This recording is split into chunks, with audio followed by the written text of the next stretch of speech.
Nosotros continuamos. Los altos precios del mercado inmobiliario, la inflación y las elevadas tasas de interés hacen que cada vez menos personas se interesen en comprar vivienda y por tanto opten por los alquileres de propiedades. No obstante, se enfrentan a una problemática que no es nueva, pero va en aumento, sobre todo en ciudades turísticas o emergentes en este ámbito. Son desalojados para que los propietarios puedan ofrecer las residencias en aplicaciones de tipo Airbnb, donde la rentabilidad es más alta.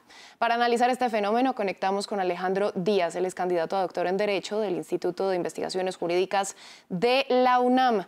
Bienvenido a France 24. Ampliemos en qué consiste este fenómeno que, si bien es legal, podría generar una afectación importante a los residentes de ciudades. Muchas gracias, Valentina. Un gusto estar aquí. Sí, yo diría que este fenómeno tiene como punto de origen de un par de décadas en procesos que se han llamado financiarización de la vivienda. Es decir, son procesos específicos, fenómenos globales en los cuales la vivienda ha sido capturada por los mercados financieros o ha cambiado también la concepción de la vivienda y ha pasado de ser un derecho fundamental, un derecho social, a ser una mercancía. Y más recientemente, otra cara de ese mismo fenómeno sería cómo se está utilizando la vivienda ya no solo como una forma de transacción, sino también como un servicio. Y ahí es donde aparecen las plataformas de alquiler de corto plazo como Airbnb, como HomeAway o como Booking, entre muchas otras. Son plataformas que están presentes en 192 países en el mundo y que empiezan a tener efectos sobre modificación de las dinámicas de los barrios, empiezan a incrementar los precios de los alquileres del mercado regular de vivienda, del mercado de alquiler de largo aliento, y empiezan, por supuesto, a generar algunos procesos de gentrificación y modificación de los costos de vida y dinámica comunitaria de los propios barrios, Valentina. Bueno, y si hacemos una radiografía de América Latina, ¿cuál es la situación en el continente? Es decir, ¿dónde ocurre con más frecuencia este fenómeno?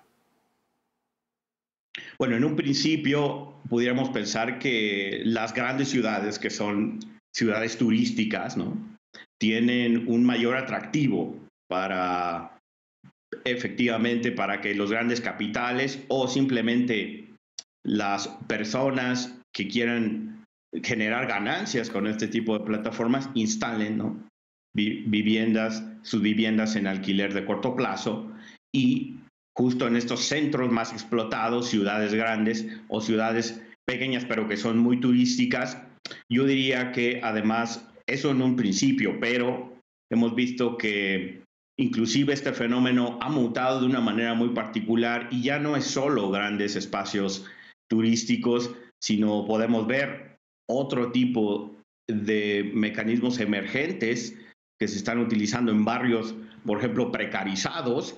Vemos las favelas en Brasil, que se están instaurando estas plataformas para ofertar esta especie de experiencias turísticas en barrios que están sufriendo esa precarización de la precarización, ¿no? Justamente, no sorprende que en principio pues este fenómeno ocurría en las zonas más apetecidas y en los barrios más, pues, mejor ubicados, como lo podría pensar, con más recursos. Pero ahora está pasando incluso en sectores apartados, en sectores más silenciosos. Usted lo estaba mencionando, que antes no eran considerados atractivos. ¿Podemos verle algo positivo a este fenómeno al poner el foco sobre esas zonas? Bueno, el problema fundamental es que no podemos realmente ser optimistas sobre los beneficios que esto tiene, porque la concepción de la economía colaborativa de estas plataformas es simplemente una forma de transacción, una forma de adquirir ganancias, una forma de enriquecimiento, ¿no?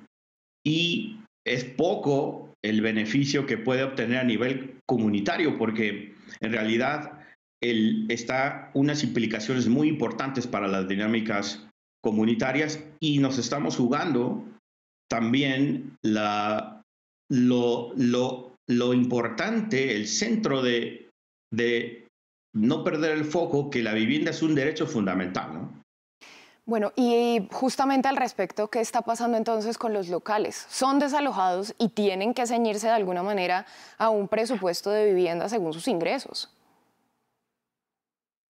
Claro, hay que recordar también que, de acuerdo al derecho internacional, los desalojos forzados de personas y la pérdida de vivienda a través de desalojos está prohibida por el derecho internacional en principio y está prohibida por la legislación de derechos humanos porque genera una cascada de violaciones de derechos humanos profundas. La pérdida de vivienda da lugar también a varias situaciones relacionadas con peligro en la integridad personal, peligro en la propia vida, peligro en la dinámica familiar y por supuesto en la salud.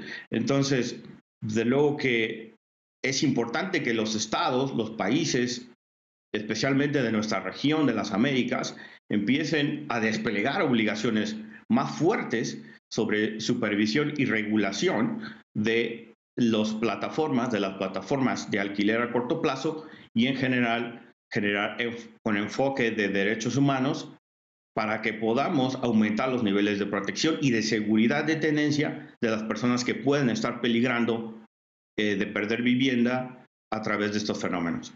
Pero entonces justamente le pregunto, ¿en estos momentos hay alguna garantía legal para las personas que están siendo desalojadas? Desafortunadamente, las regulaciones específicamente de las plataformas de alquiler en corto plazo, especialmente en América Latina, están reducidas a políticas fiscales, es decir, a cobro de impuestos de las plataformas. Incluso ha habido grandes ciudades como la Ciudad de México que han firmado convenios de colaboración con estas entidades sin transparencia y no sabemos qué efectos podrá tener esto en corto plazo. Pero desafortunadamente las políticas no están siendo enfocadas en garantizar la protección legal, aumentar los niveles de protección y especialmente de regulación para que sea en algunas zonas incluso sea desincentivado el que estas plataformas aparezcan, ¿no? Bueno, algo que se puede decir es que con el panorama actual, ¿se ve algún techo para esta práctica? Es decir, ¿en algún momento va a frenar o qué tendrá que hacerse en el futuro? ¿La solución son nuevas y más estrictas regulaciones? Sí, fundamentalmente necesitamos pasar a que las autoridades de los estados de la región cumplan con sus obligaciones de derechos humanos, especialmente de derecho a la vivienda adecuada, sobre obligaciones de supervisión, fiscalización de entidades privadas bajo la obligación del deber de proteger violaciones de derechos humanos cometidas por particulares y empiecen a modificar regulaciones especialmente para proteger a los más desfavorecidos y a quienes podrían peligrar su vivienda. Puede ser desde medidas de disminución o de la aparición en ciertas zonas de las ciudades de este tipo de plataformas, puede ser también la reducción del número de días posibles para que una persona pueda poner su vivienda en Airbnb y, por supuesto, regulaciones fuertes a la especulación inmobiliaria, también a algunos procedimientos de gentrificación de las ciudades y fortalecer especialmente los mecanismos de seguridad legal de tenencia de la vivienda. Pues Alejandro, a usted muchas gracias por su análisis y por compartirlo con nosotros en France 24. Muchas gracias. A ustedes también les agradecemos que continúen con nosotros. Vamos a hacer una breve pausa y regresamos para nuestro último bloque aquí en Directo América.